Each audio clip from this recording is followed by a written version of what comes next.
Welcome to another episode of Follow the Brand. I am your host, Grant McGaw, CEO of 5-Star BDM, a 5-star personal branding and business development company. I want to take you on a journey that takes another deep dive into the world of personal branding and business development using compelling personal stories, business conversations, and tips to improve your personal brand. By listening to the Follow the Brand podcast series, you will be able to differentiate yourself from the competition and allow you to build trust with prospective clients and employers.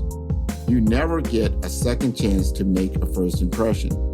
Make it one that will set you apart, build trust, and reflect who you are.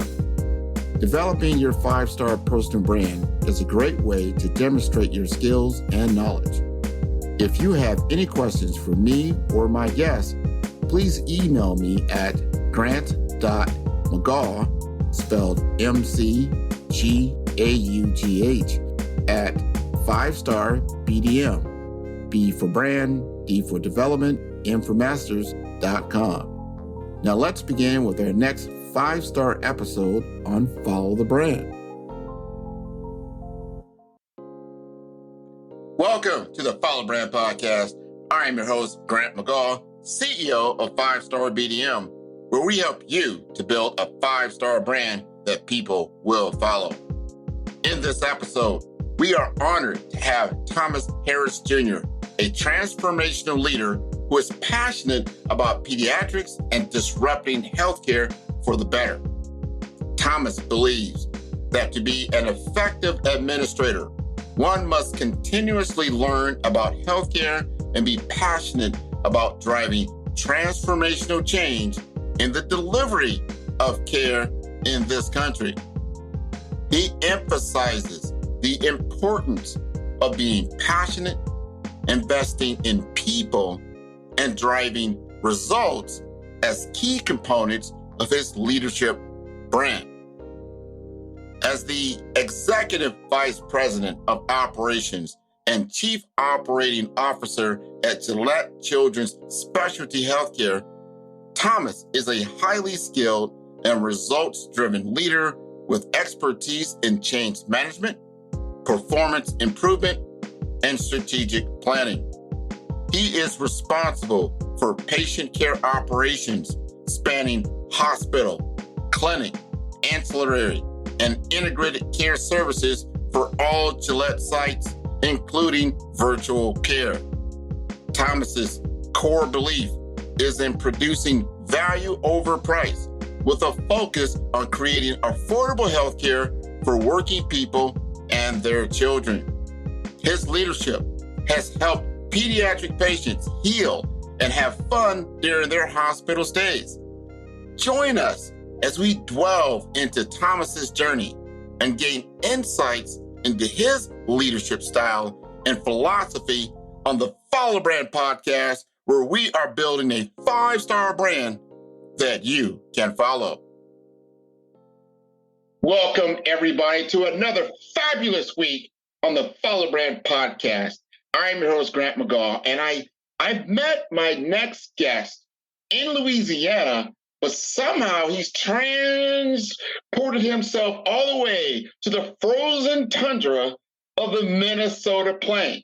And now we catch up with him. He's still in pediatrics. He's still in healthcare administration. He still has a passion burning that keeps him warm up there. And we're going to have a good conversation with him about what is his goal for healthcare leadership for anyone that's pursuing the profession. So, Thomas, would you like to introduce yourself? Sure. Thank you very much, Grant, for having me. My name is Thomas Harris, and I am currently the Chief Operating Officer at Gillette Children's Specialty Healthcare here in St. Paul, Minnesota. And you are correct. My passion for pediatrics is what's keeping me warm here in the tundra. And that is what I affectionately call it. It is the tundra. I think right now it's probably a -7 degrees here in Minnesota. And we just had probably the worst winter storm that I know I've experienced as I've been here in the last year and a half. and what Minnesota has experienced in the last several years. And so we got probably about 2 feet, if not more, in some areas of snow within the last 2 days. And so, yes, it's that passion for healthcare, that passion for Gillette that is keeping me here. Because, I'm a Southern boy at heart. I'm from Louisiana and I lived in California for 15 years. So I love warm weather, love the sunshine. And so it's that passion for pediatrics and for healthcare that has me here in Minnesota. That is bad. I feel chilly just listening to that stuff. I am originally from the Midwest. I grew up in Omaha, Nebraska. My father used to live in Minneapolis. So I used to go up there in the summer, never in the winter. Why would you do that, right? But when I first met you, you were in Louisiana. I love Louisiana. New Orleans has a special flavor of life there that is just infectious. I love it. I always, a lot of people I know from there, I always talk about that. And the fact you're out in California, I'm in Miami, Florida now, been here for 25 years. So I don't want nothing to do with cold weather anymore. I've had my day. I understand it. I don't need the shovel. I don't need to see the ice. I don't need to know the colder wind. I'm good with my occasional hurricane. But we're going to have a good discussion about your career path. You just kind of mentioned something that you've been doing, 15 years out in California. I mean, you've been in this profession for a while. My first question, because I'm a curious person, is why did you choose healthcare as your path forward? Yeah. So originally, I wanted to be a physician. And so I think that stemmed from my mother was on the insurance side of healthcare. She worked for Blue Cross Blue Shield of Louisiana for many years. And just through that and me being altruistic, I just had a passion for helping people. And I thought the best way to do that was to become a physician. And then also as a kid, growing up in the 70s and 80s, and it was the careers that were heralded as being successful was being a lawyer or a physician. And so I just chose the physician. Just being a physician just kind of stuck with me, and that's what I wanted to do. But unfortunately, I am not a good test taker. I'm going to be honest, and I think that this is the story for a lot of people, because I know probably 50% of the healthcare executives at one point in time probably wanted to embrace the clinical side of healthcare and decided to make a career change. And so I'm not a good standardized test taker, and the MCAT and I just didn't quite see eye to eye. Yeah. And so I decided that, hey, I still want to be in healthcare, but if I'm not going to be a physician or a clinician, what am I going to do? And so it just so happened that I had a mentor at that time when I lived in New Orleans that was the CEO of a healthcare facility. And he said, Thomas, have you ever thought about, embracing the business side of healthcare? And I said, in all honesty, no, I hadn't, because I had never seen a healthcare administrator or knew someone that had oversight for a hospital that looked like me. He was the very first one. And so being a healthcare administrator never even entered my mind. And so after having some conversations with him, I decided, I was like, hey, this sounds interesting and maybe I'll pursue it. And so one thing led to another, and I applied to graduate school, and here I am. So, it wasn't a direct path. It wasn't something that I grew up thinking that I was going to do. It was a second option that I chose after not going into the clinical side of healthcare.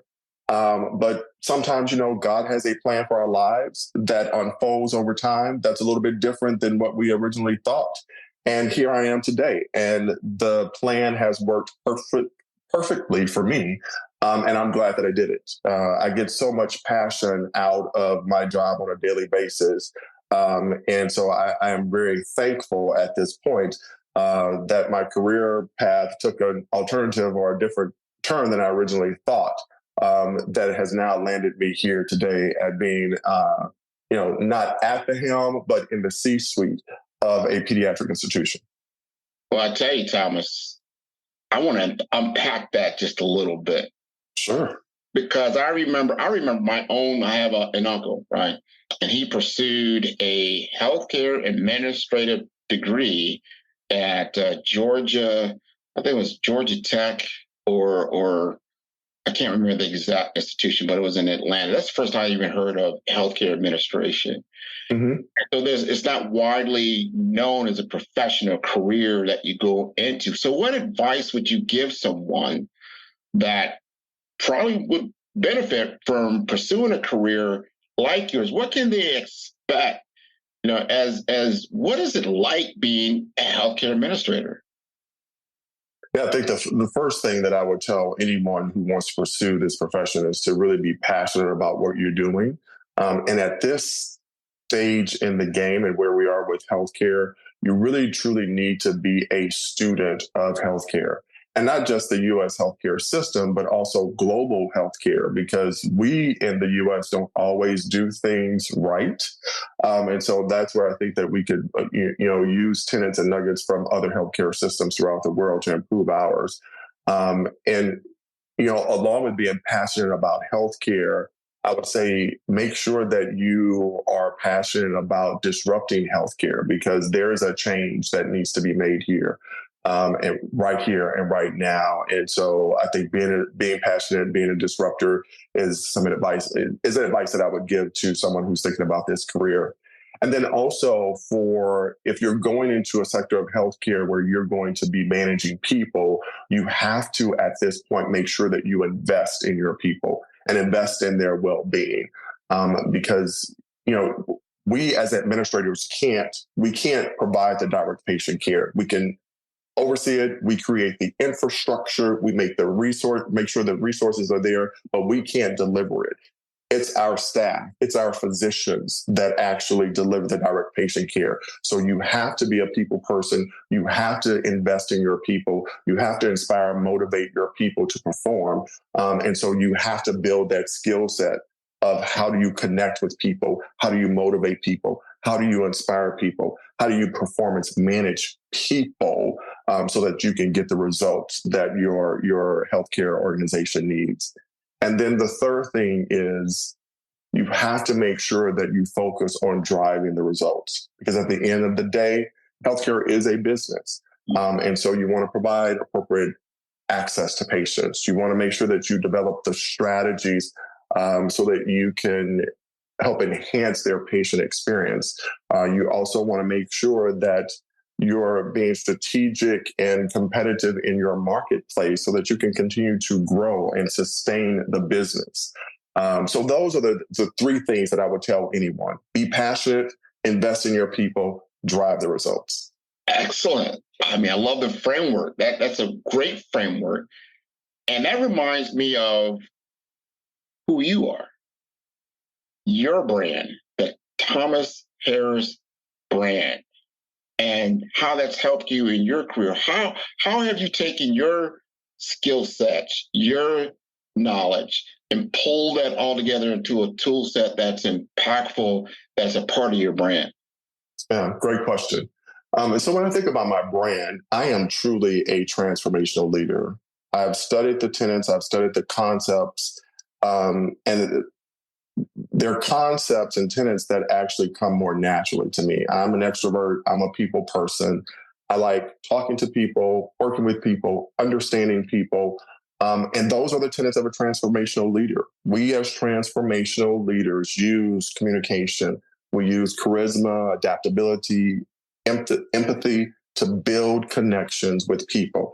And once building those connections, we use those connections to inspire, to motivate, to get to know people.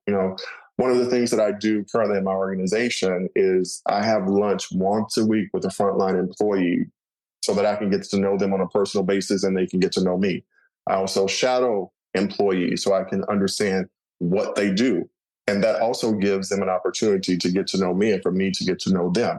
Because then when we need to implement a strategy or get something done quickly, they feel a personal relationship with me and I feel a personal relationship with them. And that helps them to galvanize around my vision so that we can move and drive the results that's needed in the organization.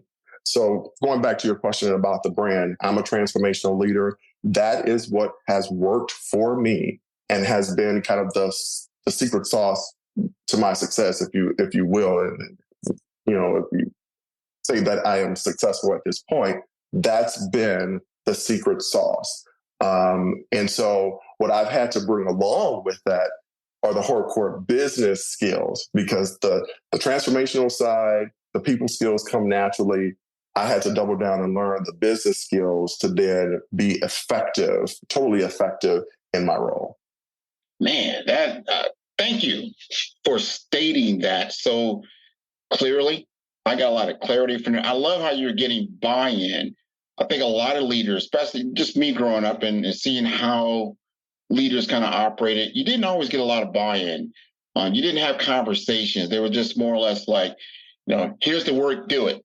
But no, there was no kind of dialogue between one way or the other. Like, in my world, because sometimes that frontline worker, they understand that workload, that what they're doing better than someone that's not seeing that, they're not doing it on a daily basis. So they can actually give input. Like, hey, I see where you're trying to go. I understand the idea. Why don't we try it like this? You might even get more input. I know you would appreciate that as a leader. Yeah. Exactly. And what you just described is, transactional leadership is when someone just says, here, go do it. Mm-hmm. And for some people, that is effective. I don't necessarily gravitate toward that style because that's just not me as a leader. I just can't do that. I like to get to know people. Mm-hmm. I want to know from my staff, what gets you out of bed every morning? What motivates you? How do you like to be recognized? So I can make sure that if I'm going to recognize someone and they're an introvert, they don't want it publicly displayed that I'm recognizing them. Okay, let's do that on the slide. Let's do that on, personal one-to-one. These are the tenets of transformational leadership that, I gravitate toward and that I enjoy, because that's the brand and that's the style of leadership that works for me. And it's been successful for me. Absolutely. I like that, because you got to know who you are, and you got to know who you're dealing with to get more a better outcome from that interaction. Now, one thing I've noticed in following your career, you're big into pediatrics, helping children, right? And you're passionate about that. So when it comes to the bigger problem, like, why are we doing this? And you're using your skill sets and solving the bigger problem. Describe to me why you're so passionate about helping these children with healthcare. Going back to, and I don't know who originally sang this song, but since I'm a product of the 80s, Whitney Houston was the one who sang, "The children are our future." Really, when I look at the future of the United States and of the world, our children are it. And so if we can help heal, help cure, help create a better life for our children, they will grow up to be productive adults and sustain the human race. And so, full circle, going back to when I wanted to be a physician, I wanted to be a pediatrician, because I just, I liked kids, and I still had that same mantra that if we could touch, if we could heal our kids, then they will grow into productive adults. And so I still gravitate toward that mantra today. And so, that's one of the reasons why I liked pediatrics. Also, when I got into peds, it just became a very fun environment for me. I mean, in peds, we get to do things that, unfortunately, in adult care, you don't get to do. When you look at adult facilities, they're a little bit more, for lack of a better term, a little bit more sterile than a pediatric environment. We get to be whimsical. We get to play with colors when we're designing buildings and, doing interior design. We get to do fun things. Like, for instance, in my last organization, every Halloween, we would dress up at more of an adult-centric institution that had peds in it. We would all dress up because we would have a parade with our pediatric patients and bring them through the hospital, and we would give them candy like they were out trick-or-treating. We did the same thing being in New Orleans for Mardi Gras. But that's because we were doing it for the pediatric patients. And so That to me is the reason why I'm in peds, because it allows me to have fun every day. And then it also helps me to help heal and provide a better quality of life for our pediatric patients so that they can grow up, hopefully, to be great, productive individuals as adults. I tell you, I remember being a kid growing up, and I had to go to the hospital. I had migraine headaches when I was little, so I was going through some ear surgeries and that type of thing. I always remember going to the children's hospital, and like you said, one thing I can remember, here I am, it's been 50 years for me, and I always remember that, like you said, the colors, the way it looked, the way it felt, and I wasn't afraid. I was not afraid. And it was great. But to your point, and when I got into being an adult and I would go into an adult facility, it's just everything's white.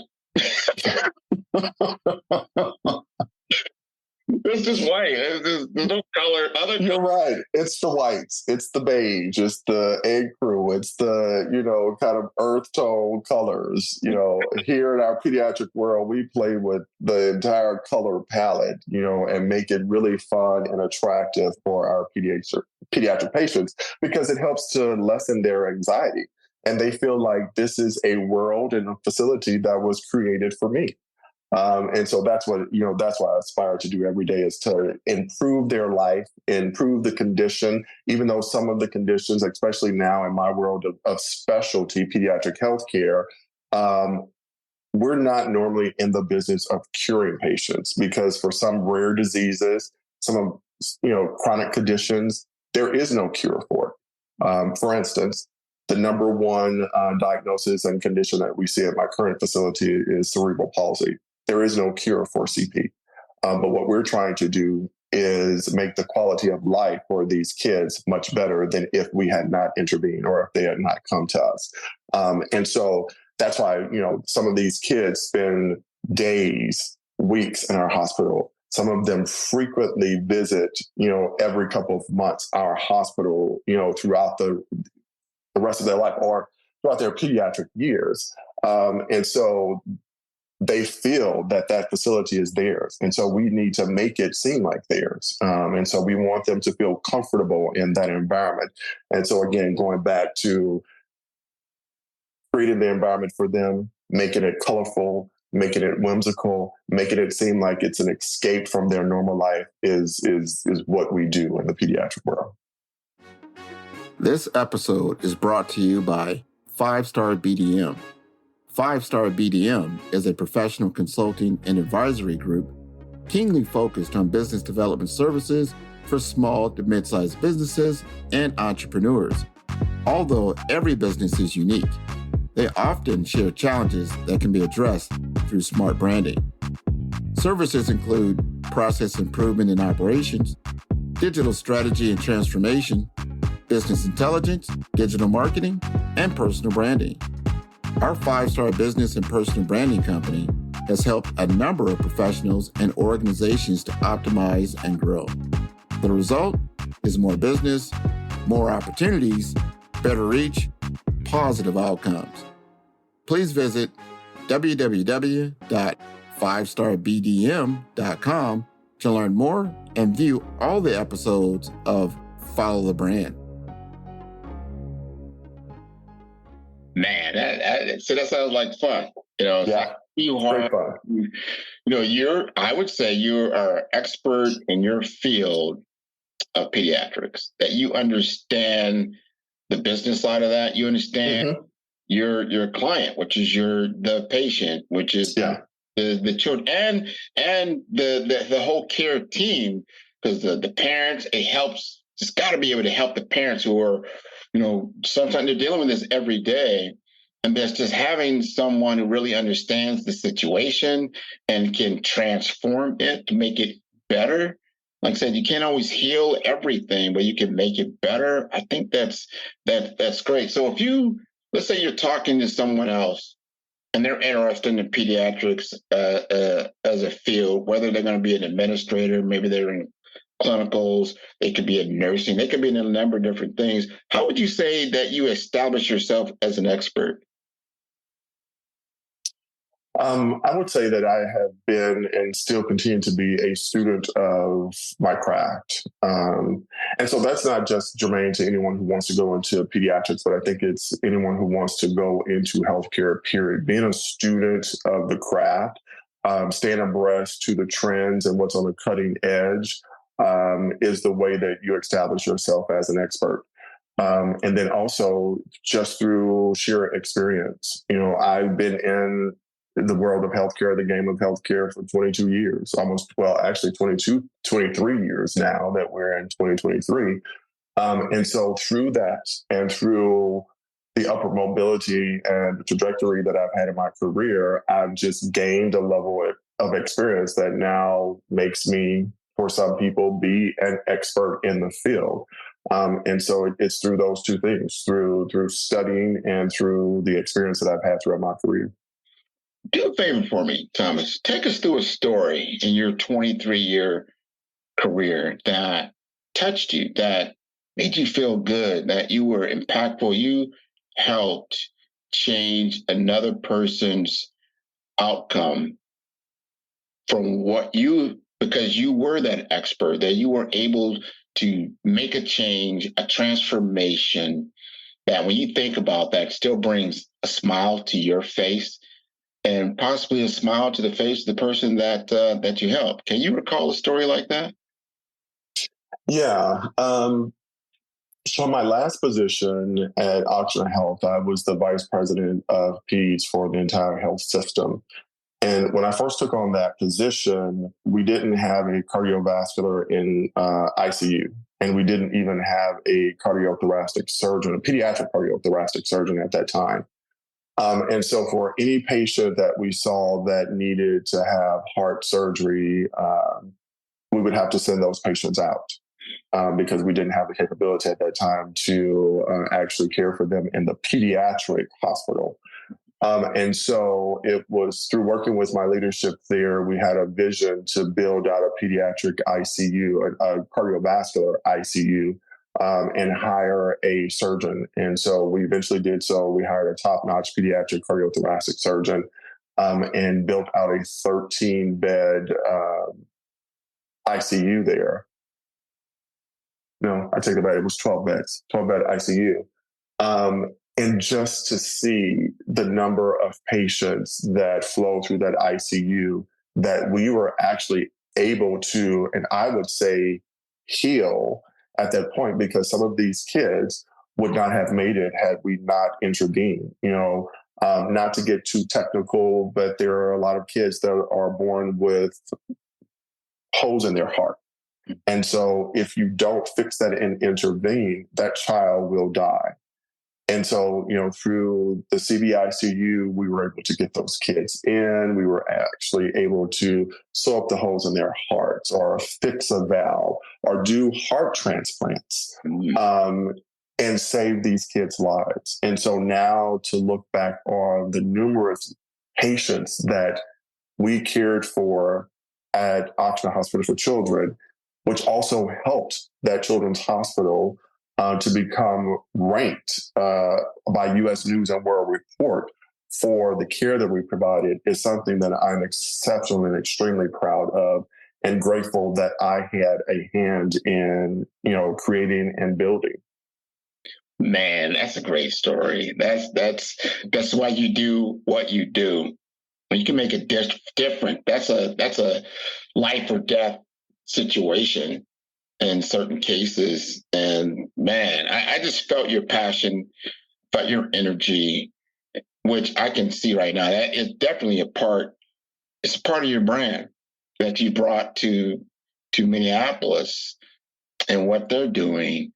Man, I mean, I didn't know what to say to that other than I am, first of all, glad that you're in the profession that you're in. One of my friends just had twins and they were preemies. One was 2 pounds, the other was 3 pounds. The first thing I'm thinking about is, are they healthy? Mm-hmm. I'm healthy. Is everybody healthy? And they're going to be in the NICU for I don't know, two months or something like that. We take a lot of things for granted. Life is very, very fragile, right? So Yes, it is. you think about these things, how would you describe, like, what's your passion and energy that has now become a part of the Thomas Harris story? I would say it's making sure that we are producing value in healthcare. And when you look at the equation for value, that's quality over price. So I am passionate about making sure that we provide the highest quality care that we possibly can for our patients, meaning that they have appropriate access to care, meaning that we are not causing any harm to our patients, and that we're providing the best care that we possibly can at an affordable price. The price piece is one that I'm really, really passionate about, because I do feel that we are outpricing our American citizens here. We're getting to a point where some people cannot afford to pay for healthcare because it is a very expensive model. When you look at healthcare, healthcare makes up almost 20% of our GDP here in the United States. And so we've got to be disruptors. We've got to bend the cost curve. We've got to reduce the cost of healthcare and make it affordable for, the working individual. I mean, I've been blessed that, I can afford to pay for healthcare for my family. But there are times for me, even being an administrator in the position that I'm in, that it is hard because it's expensive. I have a child that does have a chronic condition. She has scoliosis. She wears a brace 16 hours a day. She gets care at the institution that I work at. And when we look at the cost of, every time she goes in for her ortho appointment, she has to get an x-ray. She has to upgrade her brace every couple of years, and those braces are expensive. But when I compare that to some of the other cases that I see at my institution, where some of these kids have multiple chronic conditions, the cost of their health care is astronomical. And so we as administrators and healthcare executives, we've got to answer the call. We've got to step up to the plate and think creatively, and work together across the hospital, across the medical groups, across the pharmaceutical companies, to figure out how we can reduce the cost of healthcare, so that we don't continue to outprice our citizens here in the United States.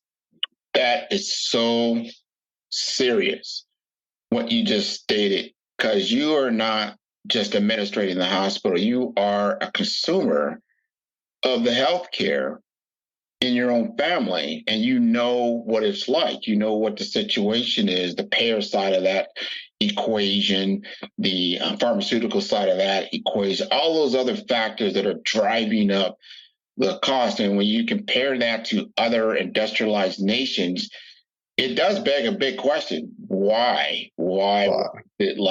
Exactly. Yeah.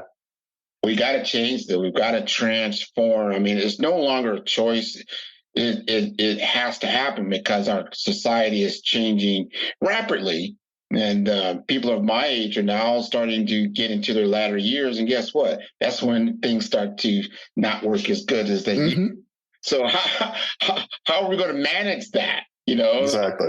I don't know myself, but I love having these kinds of conversations because as people, we're all people. We can find solutions if we really put our effort and our hearts into it and understand where we're going. Now, you're also leader. You're in leadership in other organizations. Tell us a little bit more about the organization that you are part of and that you're in leadership. Sure. So the first is the National Association of Health Service Executives, which is affectionately known as NASE. And I am the president-elect for the Heartland chapter. And so for those that don't know about NASE, it is the premier professional society for African-American and minority healthcare leaders. and has been in existence since somewhere in the 1960s. And it's a great organization, really caters toward the development and building the skill set of African-American healthcare leaders. And so I'm happy to be a member of the organization and happy to serve as president-elect for the Heartland chapter. Outside of NACI, I'm also and have been a member of the American College of Healthcare Executives for many, many years, since I was a student in graduate school. And so ACHE is the premier professional society for healthcare executives nationwide. And so, again, that's a great organization to be a part of because it allows you to, as I stated before, being a student of your craft. Just like NACI, great educational opportunities there to stay on top of the trends in healthcare, to understand what's coming down the pike in healthcare, to network with other healthcare administrators and leaders throughout the country. It's a great organization for that, as well as NACI. So I would highlight those as the two organizations that I'm a part of and serve as a healthcare leader. I have one more question for you. Mm-hmm. One more question. Who do you look up to in healthcare administration and why? Great question. So, there are a couple of guys and people, ladies as well, that I look up to. I would probably say all of my colleagues at NACI, like, the Deborah Lee Eddies, the Karen Harpers of the world, great leaders like that. I was a great fan of Bernard Tyson as well, because I worked at Kaiser Permanente for 10 and a half years of my career, and just to watch him as a leader maneuver the organization and to drive healthcare policy, was phenomenal. Also, I have a very good friend of mine who is the CEO of Stanford Children's Health, Paul King. I look at him as well, and the moves that he's making throughout the world, and how he's changing pediatric healthcare. So those are some of the people that I look to for counsel, whether it be talking to them personally or just watching from afar. I look at them and look at their careers and how they're maneuvering throughout the healthcare arena. And so that's where I get my inspiration from. Well, I tell you, there's a lot of people that look up to you as well, Thomas, and I appreciate all the hard work, sacrifice, and the passion and energy that you have in what you do in your profession. And I appreciate you being on the Follow the Brand, because this has been wonderful. If people would like to get in touch with you, what would be the best possible way? Yeah, the best way would be via LinkedIn. So I am there, Thomas Harris, and you can reach out to me. I am me, send me a message, and I'll be happy to respond. Excellent. So I want to encourage everyone, especially up there in the frozen tundra of Minnesota, that they can reach me down here in Miami, Florida, anytime they want to feel and get warm. And they can also go to my website at www.5starbdm, and that is B for brand, D for development, M for masters.com. Thank you so much for being a guest on the show, Thomas. You're quite welcome. Thank you so much, Grant, for inviting me to be a guest on your show. I had a wonderful time, and it was great catching up with you. You and I haven't had a conversation in a while, so it was great to see you, great to talk to you. And I am hoping that this podcast will help someone as they're maneuvering through their healthcare career. Absolutely, man. You take care. Thank you.